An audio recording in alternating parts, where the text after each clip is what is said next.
Post mortem రిపోర్ట్లో shocking నిజాలు బయటపడ్డాయి. అత్యంత దారుణంగా ఇటు వైష్ణవిని చంపాడు హరిబాబు. ఇటు వైష్ణవి గొంతు నులిమి ఇటు వైష్ణవిని చంపేసినట్లు ఇటు పోస్ట్ మార్టం రిపోర్ట్లో ఉంది. చనిపోయిందని నిర్ధారించుకోవడానికి ఇటు కత్తితోని కూడా పలుమార్లు కత్తితో కూడా పొడిచినట్టు గుర్తించారు. అలాగే ఇటు వైష్ణవి ముఖం, తల, చేతులు అలాగే ఛాతీ భాగాల పైన దాదాపు 20 సార్లు కత్తిపోట్లు, ఆ శరీరం పైన 20కి పైగా కత్తిపోట్లు పొడిచినట్టు నిర్ధారించారు. ఇటు వైష్ణవి నిద్రలో ఉన్నప్పుడే దాడి జరిగినట్లు రిపోర్ట్లో వచ్చింది.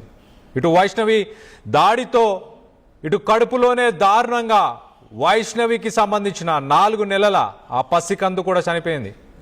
ఇటు పోస్ట్ మార్టం రిపోర్టు పైన ఇటు అధికారిక ప్రకటన చేయలేదు ఇప్పటిదాకా పోలీసులు.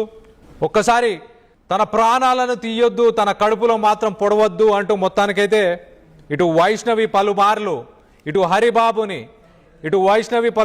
హరిబాబుని కూడా ఎన్నోసార్లు వేడుకున్నా కూడా ఏమాత్రం వదిలిపెట్టలేదన్నట్టు తెలుస్తుంది. సో మొత్తం మీద ఈ పోస్ట్ మార్టంలో ఇటు ప్రాథమిక విచారణలో విస్తుపోయే నిజాలు బయటపడ్డాయి.